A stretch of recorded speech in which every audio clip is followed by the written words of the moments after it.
왜 우리가 신앙생활을 하면서 이런 교인, 이런 성도들을 가끔 보게 됩니다.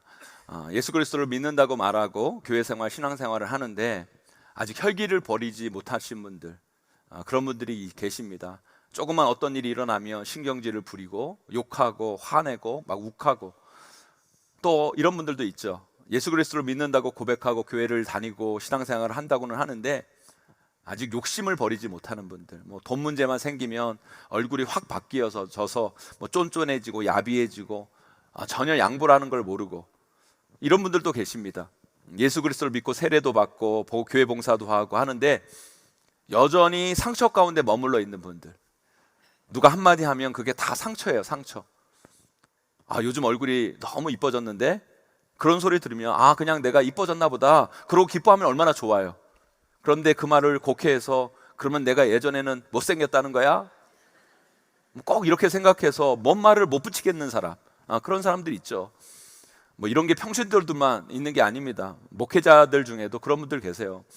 제 친구는 부목사 때요, 우리 담임 목사님 성령 충만하게 해달라고 기도 제목을 내놨다가 교회 쫓겨날 뻔했어요. 담임 목사님 불러서 막 뭐라 그랬대요. 그러면 내가 지금까지는 성령 충만 안 한 거냐고. 제가 그 말을 듣는데 너무 소름이 끼치는 거예요. 어떻게 그래서 목회를 하겠습니까? 진짜 성령 충만하셔야 될 것 같아요. 여러분, 예수님 믿는다고 그러고 교회 다니고 심지어 목회를 해도 그런 분들이 계세요. 우리 주변에 그런 분들이 계시죠. 예수 그리스도를 믿는다고 말하고 세례도 받고 예배도 드리고 교회 생활도 하는데 뭔가 별로 안 바뀐 분들, 예수 믿었음에도 불구하고 변하지 않는 분들, 달라진 게 별로 안 보이는 분들, 예수 안 믿을 때나 믿었을 때나 별로 안 변한 게 없는 분들 꽤 계십니다. 그러면 여기서 제가 여러분들에게 질문 하나 드려볼게요. 이런 분들 정말 예수 그리스도 믿는 분들일까요? 안 믿는 분들일까요? 이런 분들 구원 받았을까요? 안 받았을까요, 여러분? 마태복음 7장에 이런 말씀이 있어요. 이러므로 그들의 열매로 그들을 알리라. 예수 그리스도 믿으면 반드시 열매가 있어야 됩니다. 아멘? 열매로 나타나야 돼요, 여러분. 그런데 예수 그리스도를 믿었다고 고백하고 신앙생활은 하는데 그게 우리 눈에 잘 안 보이는 분들이 계시죠. 그렇다면 이런 분들은요, 예수님을 믿는 걸까요? 안 믿는 걸까요? 구원 받은 걸까요? 안 받은 걸까요?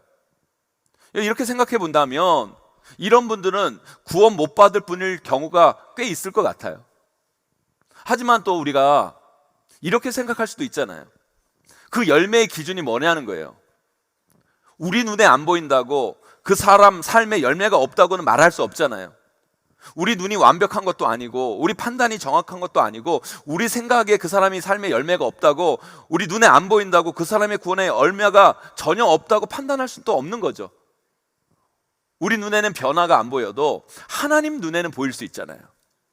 여러분, 이렇게 본다면 그분이 예수 그리스도를 주로 고백했기 때문에, 예수 그리스도를 믿는다고 고백했기 때문에 또 구원 안 받았다고 말할 수는 없겠죠. 그렇다면 과연 우리는 이 문제를 어떻게 바라봐야 될까요? 사랑하는 성도 여러분, 저는 여러분들에게 이 부분에 대해서 이런 말씀을 드리고 싶어요. 구원의 문제는요, 우리가 판단할 문제가 아닙니다. 하나님이 결정하시고 하나님께서 최종 판단의 주체이십니다. 우리는 그분의 결정을 따를 뿐이에요, 여러분. 그러니까 여러분, 한 영혼의 구원을 너무 쉽게 여러분들이 재단하지 마세요. 하나님이 결정하시고 하나님이 판단하십니다. 우리는 그걸 인정할 수 있어야 돼요. 하지만 저는 또 여러분들에게 이런 말씀을 꼭 드리고 싶어요. 그 사람들이 예수 그리스도를 믿었는지 안 믿었는지, 구원 받았는지 구원 못 받았는지는 하나님이 판단하시고 하나님이 결정하실 문제이지만, 여러분, 이건 확실하고 이건 분명한 것 같아요. 예수님을 믿었음에도 불구하고, 믿었다고 고백함에도 불구하고 뭔가 변화가 뚜렷하지 않고 그 믿는 자의 열매가 명확하게 보이지 않고 드러나지 않는다면, 우리가 예수 그리스도 믿는다고 하더라도 삶을 살아가면서 늘 두 가지 문제에 부딪히게 되어 있어요. 첫째는요, 내 구원에 대해 늘 의심이 생기고, 나는 구원받은 사람일까? 구원받고도 의심 가운데 살아가는 인생이 될 수 있다는 거예요. 다른 하나의 문제는 뭐냐? 그런 삶의 모습이라면 그 사람들이 예수 그리스도를 믿었음에도 불구하고 예수 그리스도를 믿음으로써 주어지는 그 기쁨, 행복, 영광, 은혜를 그 삶에서는 결코 누리지 못할 수 있다는 거예요. 이거 정말 심각한 문제죠. 한마디로요, 별로 안 변해 보이는 분들이 예수 그리스도를 믿어 구원을 받았다 치더라도 그 삶 가운데 변화의 열매가 안 보이고 예수 그리스도를 믿음으로 주어지는 그 기쁨과 한의와 행복과 영광을 그 삶 가운데서 경험하기가 쉽지 않다라는 거예요. 그래서 결론은 뭐예요, 여러분? 예수 그리스도를 믿었으면 반드시 변화되어야 된다는 거예요. 바뀌어야 된다는 거예요. 달라져야 하고 삶의 열매가 있어야 하고 그 열매를 맺는 삶으로 나아가셔야 된다는 거예요. 그런데 예수 그리스도 믿음으로 달라지는 이 변화, 이 열매는 우리 삶에서 어떻게 성취되어질까요? 바로 이렇게 할 때 이루어지는 거예요. 날마다 죽을 때, 날마다 나를 죽일 때. 그래서 여러분, 어떻게 보면 이런 측면에서 본다면 우리의 구원은 날마다 구원을 이루어간다고도 말할 수 있어요. 저는요, 크리스찬으로서의 우리의 삶을 이렇게 표현하고 싶어요. 우리 크리스찬은 날마다 죽는 거다. 우리 오늘 말씀 고린도전서 15장 31절 말씀 함께 읽어보도록 하겠습니다. 함께 있습니다. 시작. 형제들아, 내가 그리스도 예수 우리 주 안에서 가진 바 너희에 대한 나의 자랑을 두고 단언하노니 나는 날마다 죽노라. 아멘. 사도 바울이 고백하죠. 나는 날마다 죽노라. 우리 크리스찬이요, 삶에서 크리스찬으로서의 열매, 변화, 달라짐을 경험하기 위해서 우리가 해야 할 일은요, 날마다 죽어야 돼요. 날마다 우리의 죄, 우리의 생각, 우리의 판단, 우리의 고집, 우리의 욕심, 우리의 주장을 죽여야 돼요, 여러분. 그래야 변해요. 그래야 우리의 삶의 열매가 맺어지는 거예요. 그렇다면 우리가 날마다 죽는다는 실제의 의미가 뭘까요? 우리 오늘 말씀 갈라디아서 2장 20절 말씀 함께 읽어보도록 합니다. 함께 있습니다. 시작. 내가 그리스도와 함께 십자가에 못 박혔나니 그런즉 이제는 내가 사는 것이 아니요 오직 내 안에 그리스도께서 사시는 것이라. 이제 내가 육체 가운데 사는 것은 나를 사랑하사 나를 위하여 자기 자신을 버리신 하나님의 아들을 믿는 믿음 안에서 사는 것이라. 아멘. 여러분, 십자가에 못 박혔다는 게 뭐예요? 죽음을 의미하는 거예요. 그렇다면 우리가 십자가에서 무엇을 못 박아야 될까요? 나를 못 박아요. 나의 생각, 나의 계획, 나의 욕심, 나의 주장, 내 판단, 내 계획을 십자가에 못 박아야 돼요. 그럴 때 어떻게 됩니까, 여러분? 나는 죽고 그 십자가에서 예수 그리스도가 살아나시는 거예요. 여러분, 예수 그리스도 통해 구원받기 전에 우리의 잘못된 습관, 우리의 욕망, 우리의 죄성, 우리의 상처, 우리의 과거를 우리는 날마다 십자가에 못 박아 버려야 됩니다. 죽여버려야 돼요. 그때 어떤 일이 일어납니까? 여러분, 내 안에 잘못된 것은 다 사라지고 죽어지고 내 안에 예수 그리스도가 살아나는 거예요. 예수 그리스도의 계획이 살아나고 예수 그리스도의 뜻이 살아나고 예수 그리스도의 말씀이 살아나고 예수께서 기뻐하시는 성품과 습관과 태도와 마음 자세로 우리의 삶이, 우리의 심령이 변화된다는 거예요. 여러분, 여기서 의미하는 예수님께서 기뻐하시는 성품, 습관, 태도, 마음 자세가 뭘까요, 여러분? 복잡하게 설명할 필요가 없어요, 여러분. 간단하게 말하면 그것이 바로 성령의 9가지 열매예요. 사랑과 희락과 화평과 오래 참음과 자비와 양성과 충성과 온유와 절제의 열매. 이 열매가 여러분 삶 가운데 나타나야 된다는 거예요. 그렇다면 나를 십자가에 못 박고 한마디로 나를 죽여서 내 삶 가운데 이런 열매를 맺기 위해 우리에게 필요한 게 뭐예요, 여러분? 어떤 노력, 어떤 행위, 어떤 열심이 필요할까요? 아니요. 그 행위조차도요, 우리가 애쓴다고 되는 게 아니에요, 여러분. 그게 필요한 게 아니에요, 여러분. 그건 어떻게 보면 행위죠, 여러분. 우리가요, 성경 말씀을 잘못 이해하고 해석하면 믿음에서 시작해서 행위로 끝나는 위험성을 갖게 돼요. 아니요. 우리의 신앙은요, 믿음에서 시작해서 믿음으로 끝나는 거예요. 우리 가운데 하나님께서 믿음을 주시면 그 믿음이 자연스럽게 흘러나와서 우리의 행위를 바꾸는 거지, 우리가 노력한다고 우리의 행위가 달라지는 게 아니에요, 여러분. 아니요. 우리가 구원받아 삶이 변화되고 열매 맺기 위해서 우리에게 어떤 행위가 더 필요한 게 아니라 우리 가운데 오히려 더 믿음이 필요한 거예요. 오늘 우리가 읽은 갈라디아서 2장 20절 끝에도 뭐라고 그럽니까? 그런 인생은 어떻게 산다고요, 여러분? 나를 사랑하사 나를 위하여 자기 자신을 버리신 하나님의 아들을 믿는 믿음 안에서 산다. 믿음 안에서 산다. 나를 십자가에 못 박아서 우리 삶에 예수님이 원하신 삶의 열매를 맺고 살아가려면 믿음이 있어야 돼요. 그렇다면 구체적으로 어떤 믿음, 무엇을 믿는 믿음이 있어야 될까요? 갈라디아 2장 20절에 하나님의 아들을 믿는 그 믿음, 예수님을 믿는 거죠. 그런데 거기에서 더 들어가서 예수님의 뭘 믿는 믿음이어야 될까요, 여러분? 예수님께서 우리를 구원하신 그 구원의 믿음, 예수님이 다시 살아나시는 그 부활을 믿는 그 부활의 믿음이 우리 가운데 있어야 된다는 거예요. 여러분, 이 부활 신앙이 우리 가운데서 얼마나 중요한지 몰라요. 여러분, 이 부활의 믿음이 있는 자들은요, 부차적으로 우리 삶 가운데 펼쳐지는 놀라운 믿음들이 생겨요. 여러분, 부활의 믿음이 있는 사람들은요, 어떤 믿음이 부차적으로 우리에게 생기는 줄 아십니까? 우리가 죽어도 된다는 믿음이 우리 삶에 반드시 생기게 된다는 거예요. 여러분, 이게 참 잘못 들으면 이상한 말일 수 있는데요, 우리가 죽어도 된다, 이 말을 제대로 이해하셔야 우리가 오늘 부활절, 부활신앙을 가지게 되고 그것을 통해 여러분 삶의 온전한 열매가 맺어질 수 있고 여러분이 예수 그리스도를 믿는 믿음으로 담대히 이 세상을 이기며 살아갈 수 있는 거예요. 여러분, 부활의 믿음이 있으면 내가 죽어도 된다는 믿음이 생겨요. 그런 믿음이 있으면 삶의 열매, 삶의 변화가 일어나요. 여러분, 이걸 쉽게 이런 예로 여러분 설명드릴 수 있을 것 같아요.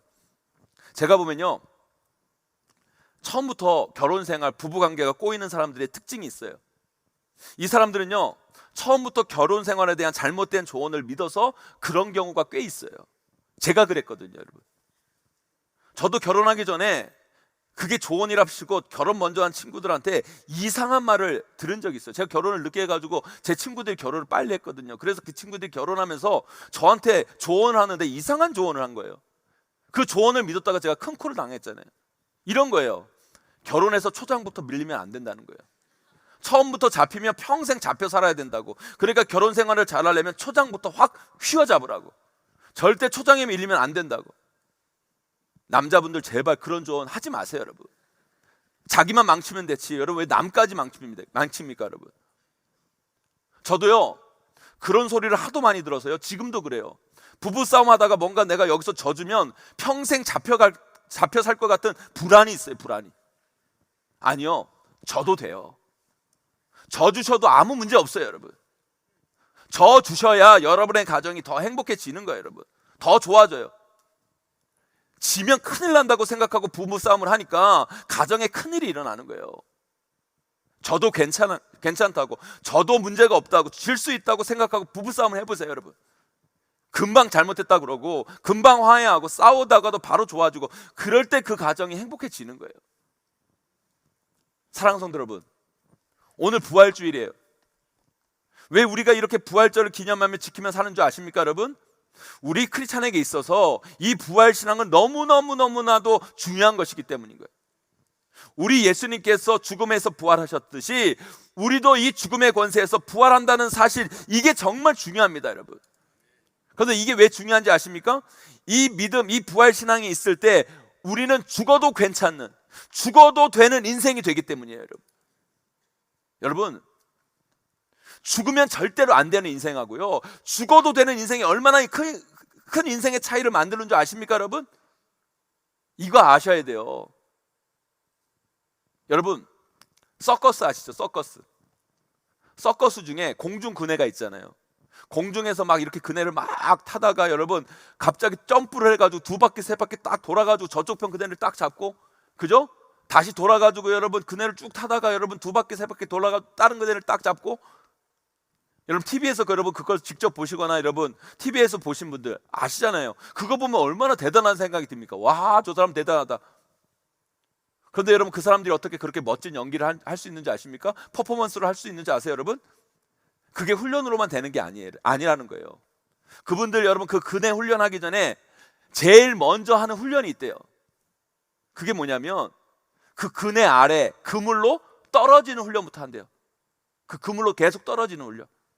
그것도 아주 오래 한대요. 그래서 그걸 믿게 한다는 거예요.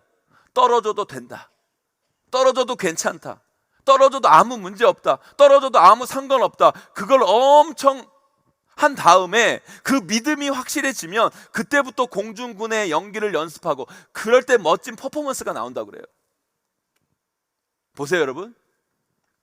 예수님이 십자가에 못 박혀 죽었을 때 예수님을 십자가에 못 박은 사람들은 다 그렇게 생각했겠죠. 저 봐라, 저 봐라, 저 사람은 이제 끝났어. 죽었으니까 끝났어. 아니, 자기가 메시아라고 죽었는데 끝났지 뭐. 사람들은 죽었으면 끝났다고 다 생각했겠죠.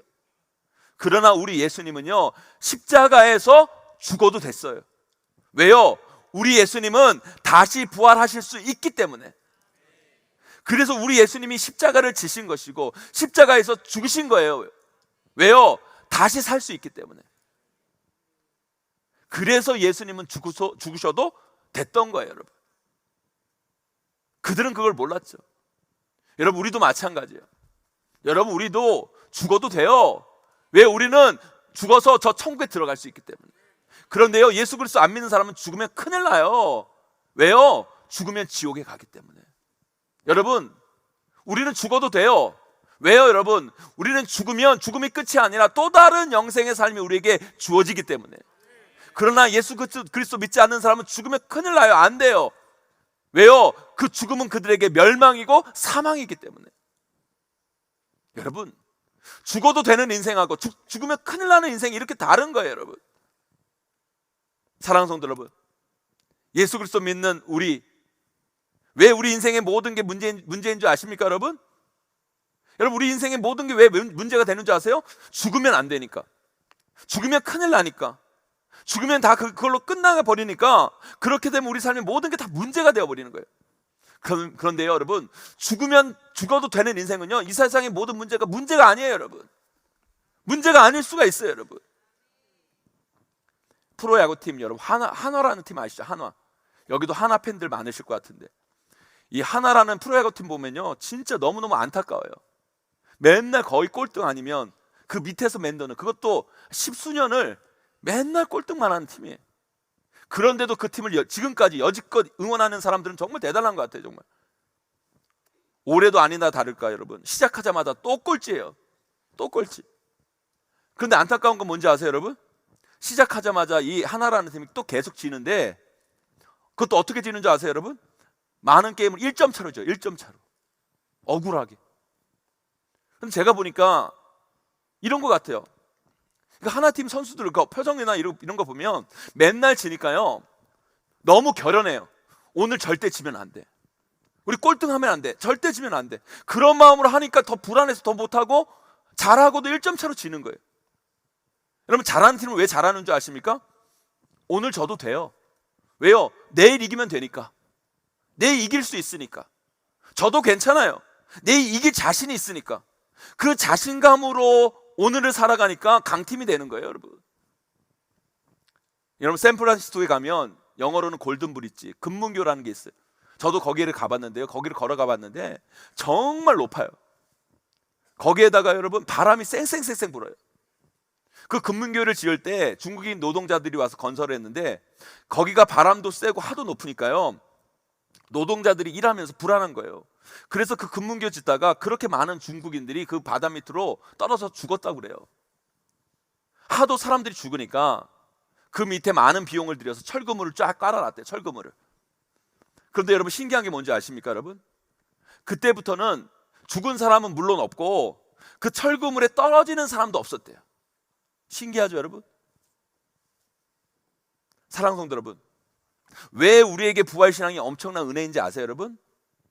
우리에게 죽어도 된다는 놀라운 사실을 알게 하기 때문이에요. 우리가 실패해도, 우리가 넘어져도, 우리가 안 돼도 된다는 사실을 알게 하기 때문에 은혜인 거예요, 여러분.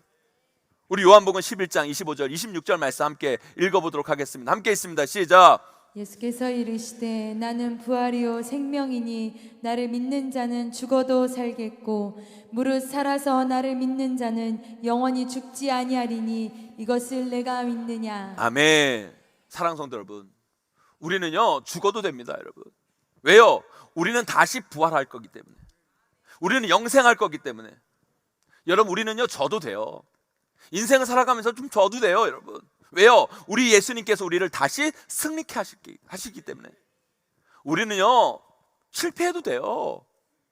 왜 그걸 두려워합니까? 실패를 두려워합니까? 우리 실패해도 돼요. 왜요? 우리는요, 우리 예수님이 우리가 실패하면 그 실패한 자리에서 우리를 다시 일으키실 수 있기 때문에.